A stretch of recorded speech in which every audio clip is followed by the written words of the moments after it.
దీన్ని నేను కాదు క్వశ్చన్ చేసింది, కాంగ్రెస్ పార్టీ ఎమ్మెల్యేలు పిల్ వేశారు హైకోర్టులో.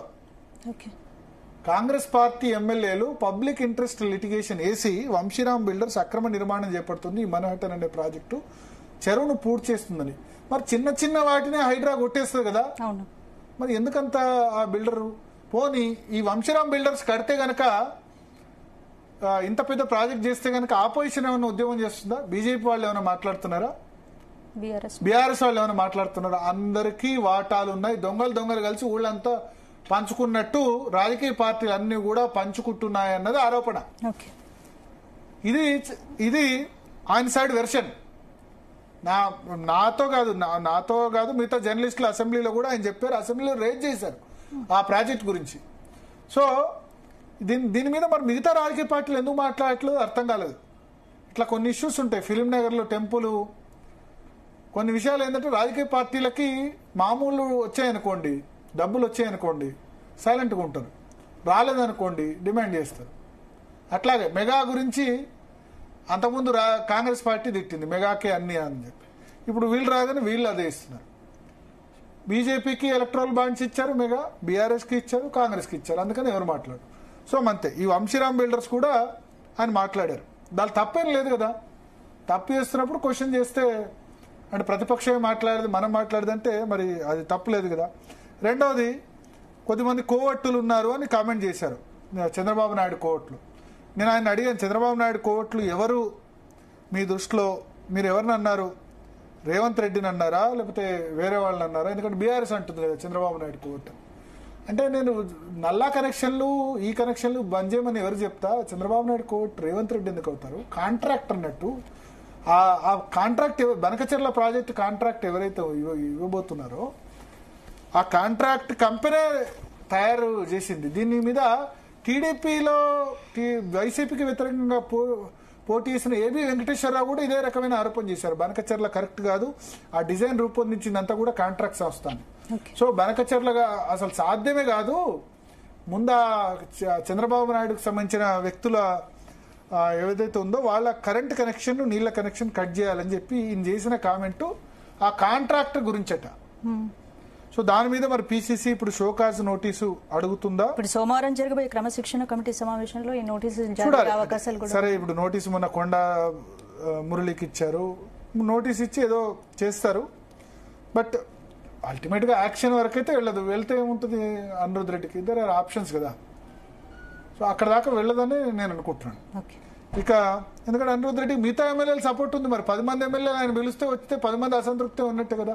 కొత్త ఎమ్మెల్యేలు చాలా మంది అసంతృప్తి ఉన్నారు, 64 మందిలో 40 మంది వరకు కొత్త ఎమ్మెల్యేలు మాకేం పనులు అవ్వట్లేదు, మంత్రులే మొత్తం పనులు చేసుకుంటారు, మంత్రులే సంపాదించుకుంటారన్న అసంతృప్తి మాత్రం ఖచ్చితంగా ఉంది. తర్వాత మా నియోజకవర్గాల్లో వేలు పెడుతున్నారు, మాకు చెప్పకుండా చేస్తున్నారు, చాలా డీల్ చేస్తున్నారన్న అసంతృప్తి అయితే ఖచ్చితంగా ఉంది, అదొకటి చెప్పాలి. ఇక మంత్రివర్గ విస్తరణకు సంబంధించి నిన్న మన మీటింగ్ చూసాం, అందరూ పోయినారు కానీ రాజగోపాల్ రెడ్డి మాత్రం పోలేదు స్పందన. రాజగోపాల్ రెడ్డి పిలవలేదు, రాజగోపాల్ రెడ్డి అసలు పిలవలేదని చెప్తున్నారు. అంటే నేను ఒకటి చెప్తున్నా, రాజగోపాల్ రెడ్డిని, కోమటిరెడ్డి రాజగోపాల్ రెడ్డిని హైకమాండ్ వెన్నుపోటు పొడిచిందని చెప్పాలి. ఎట్లా అంటున్నాను నేనంటే అంటే ఇప్పుడు కొద్దిమంది అనొచ్చు, ఒకే కుటుంబంలో 2 పదవులు 2 మంత్రి పదవులు ఎట్లా ఇస్తారు అని క్వశ్చన్ చేయొచ్చు. మరి మీరు ఆయన బీజేపీలో పోయినాడు, మునుగోడు పోటీ చేశాడు, ఓడిపోయినాడు, మీరు కాంగ్రెస్లో ఎందుకు తీసుకున్నారు? మళ్ళా తీసుకునేటప్పుడు మీరు హామీ ఇచ్చేటప్పుడు, మంత్రి పదవి హామీ ఇచ్చేటప్పుడు అప్పుడు మీరు ఒకే కుటుంబంలో వీళ్ళిద్దరు బ్రదర్సు అని తెలియదా? తెలుసు కదా, తెలిసే ఇచ్చారు కదా. ఇప్పుడు ఎందుకంటే మన లైవ్ లో మహేష్ కుమార్ గౌడ్ అన్నారు, ఏంది రాజగోపాల్ రెడ్డికి మంత్రి పదవి ఇవ్వలేదని అసంతృప్తి ఉన్నారంటే ఎస్, ఆయనకు హైకమాండ్ కమిట్మెంట్ ఉంది, మంత్రి పదవి కమిట్మెంట్ ఉందని పీసీసీ చీఫే చెప్పారు మన లైవ్ లో. సో మంత్రి పదవి కమిట్మెంట్ ఇచ్చినప్పుడు మీరు అప్పుడు ఒక్కళ్ళ ఇద్దరా కుటుంబాల్లో ఎంతమంది ఉన్నారని చూసుకోవాలి కదా. కమిట్మెంట్ ఇచ్చిన వివేక్ మంత్రి పదవి ఇచ్చి ఆయన ఫ్యామిలీలో కూడా 2 ఉన్నారు కదా, వంశీ ఎంపీ ఉన్నారు, ఇంకో సోదరుడు వినోద్ ఎమ్మెల్యేగా ఉన్నారు. మరి వాళ్ళకి ఇచ్చినప్పుడు రాజగోపాల్ రెడ్డికి మంత్రి పదవి ఇవ్వకపోతే ఆయన వెన్నుపోటు లెక్కనే అనుకుంటారు కదా. ఆయన అదే చెప్తున్నారు తన సన్నిహితుల దగ్గర, నన్ను హైకమాండ్ వెన్నుపోటు పొడిచింది, ఇప్పుడు నన్ను 25 నెలలుగా నన్ను ఇబ్బంది పెట్టింది, పోనీ ఎమ్మెల్యే అయిపోయిన తర్వాత భువనగిరి ఎంపీ ఎలక్షన్స్ అప్పుడు ఆయనకి ఏం హామీ ఇచ్చారంటే భువనగిరి ఎంపీ మిగతా అన్ని చోట్ల మంత్రులు ఇన్ఛార్జీలు, కానీ భువనగిరి ఎంపీకి మాత్రం ఇన్ఛార్జిగా రాజగోపాల్ రెడ్డిని పెట్టారు. పెట్టి రేవంత్ రెడ్డితో సహా మిగతా నేతలందరూ కూడా ఏం హామీ ఇచ్చారంటే చామల కిరణ్ కుమార్ రెడ్డిని గెలిపించుకుంటే నీకు మంత్రి పదవి ఖచ్చితంగా వస్తుందంటే ఆయన గట్టిగా తిరిగారు. నిజానికి భువనగిరి కొంచెం టైట్ ఉండే ఎలక్షన్, కానీ రాజగోపాల్ రెడ్డి ఇన్ఫ్లుయెన్స్ ఉంది. ఎందుకంటే భువనగిరి మెంబర్ ఆఫ్ పార్లమెంట్గా ఉన్నారు, ఆ నల్గొండ ఎమ్మెల్సీ ఇదివరకు గెలిచారు. సో కొంచెం దయాగుణం ఎక్కువ. రాజగోపాల్ రెడ్డి చాలా ఖర్చు పెడతారు. తెలంగాణ ఉద్యమంలో కూడా చాలా మందికి ఫండింగ్ చేశారు. జనగామ దగ్గర పెద్ద ఎత్తున వృద్ధాశ్రమం ఆశ్రమం 15 కోట్లు పెట్టి ఖర్చు పెట్టారు. తన నియోజకవర్గంలో ఎస్పెషల్లీ ఇప్పుడు మునుగోడు నియోజకవర్గంలో బెల్ట్ షాపులు అన్నీ కూడా క్లోజ్ చేశారు.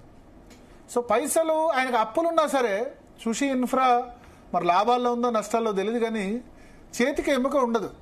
మీకు తెలంగాణ ఉద్యమ సమయంలో కేసీఆర్ కూడా ఫండింగ్ చేశారు తెలుసా. ఆయన కాంగ్రెస్లో ఉంటూ కేసీఆర్ తెలంగాణ మీద అభిమానంతో కేసీఆర్తో ఫండింగ్ చేశారు. సో అటువంటి వ్యక్తిని ఇప్పుడు మునుగోడు సమయంలో వెళ్ళొచ్చు. ఎందుకు ఆయన కేసీఆర్ను ఓడించాలని చెప్పి ఇది ఇక్కడ సాధ్యం కాదు, తనకు పీసీసీ ఇవ్వలేదని చెప్పి వెళ్ళిపోయినారు. వెళ్ళిపోయిన తర్వాత మరి మీరు పార్టీలోకి ఎందుకు తీసుకున్నారు? తీసుకున్నప్పుడు మంత్రి పదవి హామీ ఇచ్చినప్పుడు ఒకే జిల్లాలో 2 మంత్రులు అని కోమటిరెడ్డి బ్రదర్స్ ఇద్దరికి ఇస్తామని అప్పుడు గుర్తుండాలి కదా. ఇప్పుడు ఆయనకి ఇవ్వకపోవడం వల్ల డెఫినెట్గా అన్రెస్ట్ క్రియేట్ చేస్తారు.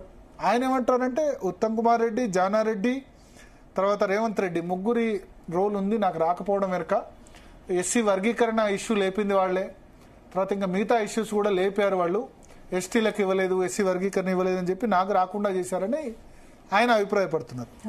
సో మొత్తానికి ఆయన ఏం భావనలో ఉన్నారంటే హైకమాండ్ నాకు వెన్నుపోటు పొడిచింది, అనవసరంగా నన్ను తీసుకొచ్చారు, నేను అప్పుడు బీజేపీ నుంచి పోటీ చేసినా గెలుచుండేవాడిని మునుగోడు, ఎందుకంటే సింపతి వచ్చింది. 13,000తో ఓడిపోయినారు కదా. తర్వాత బీజేపీలో సిటీ టికెట్ అడిగిన, ఎల్బీనగర్ టికెట్ అడిగినా ఇచ్చేవాళ్ళు, లేదా నెక్స్ట్ నేను భువనగిరి ఎంపీ పోటీ చేస్తే ఆయన గెలిచేవాళ్ళు, బీజేపీ నుంచి పోటీ చేసిన. ఇవాళ సెంట్రల్ మినిస్టర్ అయినా అయ్యేవాళ్ళు. అదంతా పోగొట్టుకుని ఎమ్మెల్యేగా మళ్ళీ నన్ను ఎందుకు ఇట్లా ఉంచడం అని ఆయన బాధపడుతున్నారు.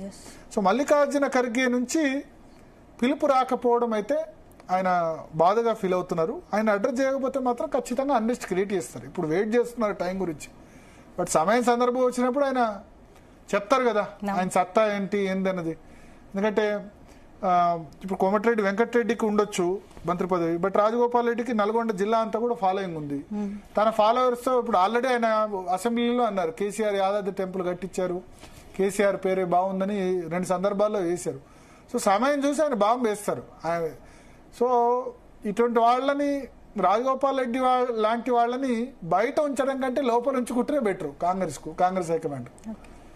తెలియకుండానే అసంతృప్తి తీసుకొస్తారు. సో ఏం చేస్తుందో చూడాలి. మరి రాజగోపాల్ రెడ్డి పిలవలేదు, మిగతా వాళ్ళందరినీ పిలిచారు. మరి రాజగోపాల్ రెడ్డి పిలవలేదు, మిగతా వాళ్ళందరినీ పిలిచారంటే మిగతా వాళ్ళకందరికీ ఇవ్వరు కాబట్టి పిలిచారా, రాజగోపాల్ రెడ్డికి ఇచ్చే ఉద్దేశం ఉందో పిలిచారా అన్నది అయితే తెలియదు. బట్ ఆయన అయితే వెయిట్ చేస్తున్నారు. ఆయన అయితే పార్టీ కార్యక్రమాల్లో ఇప్పుడు మంత్రి పదవి రాకపోయిన తర్వాత అయితే పాల్గొనలేదు. నిన్న నాకు పిలవలేదు, నేను పోలేదు అని కూడా చెప్పారు.